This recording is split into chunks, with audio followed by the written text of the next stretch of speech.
Today I'm going to share some mobile beauty business tips. I am no expert because I only do friends, but there has been a little bit of word of mouth going on. So I have been doing friends of friends and gained a little bit more experience. I've got a long list here full of tips on things that I'm planning on doing in the future when I do make more time for mobile beauty, because I do work in a salon.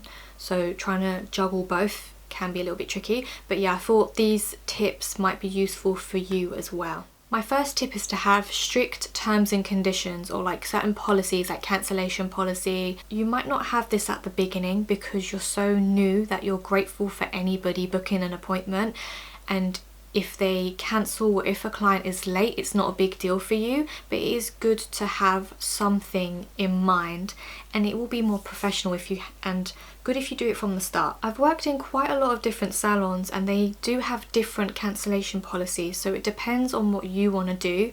Some salons just do, if you don't give a 24-hour notice, you get charged £10, or another salon does like a percentage of the booking. So it depends on how many treatments they have booked, how much it costs, and they do a certain percentage that they need to pay. I worked in one salon where you have to pay for the whole treatment. Like when you book, you need to pay for your treatment before, and if you do cancel without giving a 24-hour notice, you lose all of your money. Yeah, some places are really strict, but yeah, it completely depends on what you want to do, but it is worth having some sort of policy. Something else that's important is having a minimum spend to be able to book an appointment. So for example, if that person only wants a treatment that costs £5, it is not worth your time carrying all of that equipment, travelling, going to their home, doing their treatment, and then coming all the way back. It's not worth £5. So having a minimum spend amount is good to have as part of your terms and conditions. You may or may not want to have a travel charge. Loads of different beauty therapists do different types of travel charges. Some people don't charge if they don't live too far out. So for example, within 5 miles, they might not charge. But if you live above that, they might charge like £1 a mile or 30p a mile. You can search how much petrol costs, or if you don't drive, you might want to calculate how much your travel is. You might want to include a maximum distance that you might travel. So think about the furthest that you would travel. I have certain tips when it comes to booking appointments. I always recommend that you confirm what treatments they want. Even if they have your price list, I recommend that you confirm the total price. It will make it easier, just in case come into that awkward scenario where they didn't expect it to be that amount. It's better if you confirm the total price and they'll have it ready for you on the day. Confirm their address so that you know where you're going. Check if there's parking. If you are driving, please remember to ask them if there is parking. I also recommend that you do like a 24-hour reminder, like a text reminder. There are apps that you can download on your phone that is like a booking system, so you don't even have to do any of this. The app will do it for you, and I'm going to talk about Treatwell as an app. If you are struggling with advertisement, you can use Treatwell. Treatwell is a website where, for example, if I want to book in a wax, I can go on the Treatwell website, type in my postcode, it will show me salons near me that have a Treatwell account. They have normally discounted prices for the treatment I'm looking for, and they also have reviews, which helps me decide where I wanna, like which salon I wanna go to. I can book the appointment through the app. I can see their available times. I can book through it, pay for it, and it can make people's lives easier. And as a mobile beauty business, or even just a salon, because I've worked in loads of salons that use Treatwell, they can use it as a booking system as well. If you are planning on going towards the Treatwell route or some app that's similar to it, you need to make sure that your service is 10 out of 10. Because people leave reviews, you don't want it to ruin your reputation. So make sure that you have everything figured out. Think of every single scenario that could possibly happen and how you would deal with it. The next type of advertisement you can do is Instagram. Instagram, I find, is really big. Pictures. Taking really good pictures of your work is the best sort of advertisement that you can do. When it comes to beauty treatments, people want to see your work, and if the quality of your picture as well as your work is really good, people will book you. Posting regularly, doing the stories, doing like reels, keeping up with trends. You can follow Instagram pages that inspire you. That way you can keep up with trends as well. There are nail technicians, for example, who do like little courses where you pay like £5 or something, and they teach you how to take good photos. For example, first of all, you need a good camera, but you can just use your iPhone. You don't need to get a professional camera. An iPhone is a lot easier. You need good lighting. Nail technicians use a sketchbook. You can get a big A3 size one as well, or you can of course just use a towel. If you want like the same background going throughout, you can use the same towel. If you don't want the towel background, you can just buy a piece of fabric from the fabric store that you like and always use that. You can even get like a sample of laminated flooring. I don't know if that would be too heavy and bulky to carry. You can really be creative with it. But yeah, pictures are really important in order to advertise. You know, use loads of hashtags on Instagram as well. Customers can find you through a hashtag. So for example, nail technician London, nail technician UK. If I'm looking for a nail tech in the UK, I might write that as a hashtag and I might come across your page, and there you go. I liked your work and I've booked an appointment with you, and that's how you've gained customer through a simple hashtag. Think about what you specialise in. What are you best at? Advertise that. What makes you unique in a way?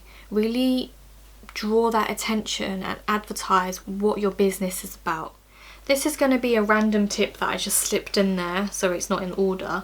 But I realised these are my normal towels. I bought these from Asda. They were really cheap and I thought they were perfect. They are good when it comes to like pedicures, for example, but if I'm doing a massage and I roll this around the hole, it's really rough. So I ordered these towels. I think this is from Ellisons. It's thinner, it's softer, it's much better quality, and the fact that it is thinner doesn't make it bad quality. I thought the thicker the towel the better, but you know what?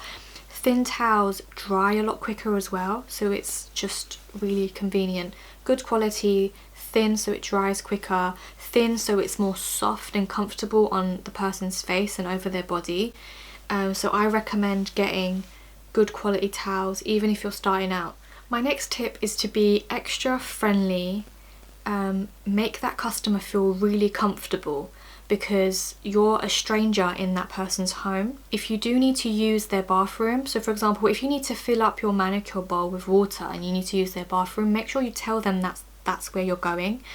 Even if you go there regularly, don't get too comfortable and just go and do it. Just remind them, I'm just going to go fill up the manicure bowl with water. My next tip is vice versa. You're going into a stranger's home, be very careful. Make sure that somebody knows where you are, your parent, carer, a brother, a sister. You can even get the Find Friends app on your phone. You can share your location with one other person at all times. My next tip is to get customers in the habit of rebooking their next appointment straight away. For example, everybody should be getting a pedicure done once a month to maintain that result. If you've just finished the client's pedicure, you can say, did you want to, obviously you recommend that they do it monthly. You can ask them, would you like to rebook your next pedicure in a month's time? They might love the idea of this, because sometimes they might think, oh, do you know what, I'll just call you, and then 6 months has passed and they're like, whoops, I haven't realised that my last pedicure was 6 months ago. So they might love the idea of rebooking in a month's time, because it will get them into that habit of doing that pedicure monthly. My next tip is to do with spilling wax. So obviously if you've just done a wax and you've turned your machine off, the wax is still hot and there is a high chance of it spilling. So make sure that when you put it in the bag or wherever when you're carrying it, make sure it is straight and not slanted. I have spilt my wax quite a few times. I make sure that it's straight. I carry it to the car. On the passenger side, I put it on the floor and I turn the aircon on while I'm driving home, and it helps keep it cold and cool it down. That I found it helped a lot for me. My next tip is to save time by disinfecting your tools when you get home. So I have a reusable washable drawstring bag.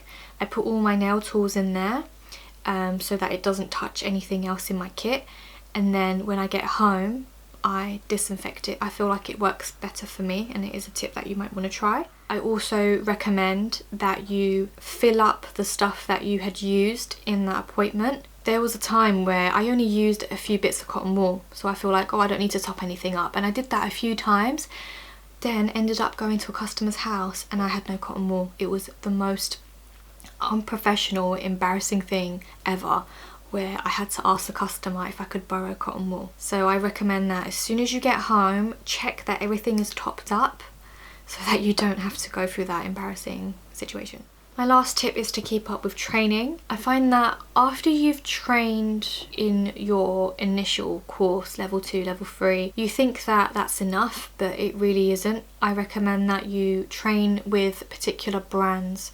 You will learn things that are a lot more up to date, certain tips and tricks that work a lot better. When you're at beauty college, they teach you the basics and they have a certain exam criteria that they need to follow. It's done in a particular way for an exam. When you finish your course and you train in other brands, like big brands, that's where you realize that there are so many shortcuts, so many better ways to do certain things, and it improves your skills, it improves your confidence. Yeah, I highly recommend that you keep up with your training. There are so many tips that I could possibly talk about. I'm going to leave it here for now.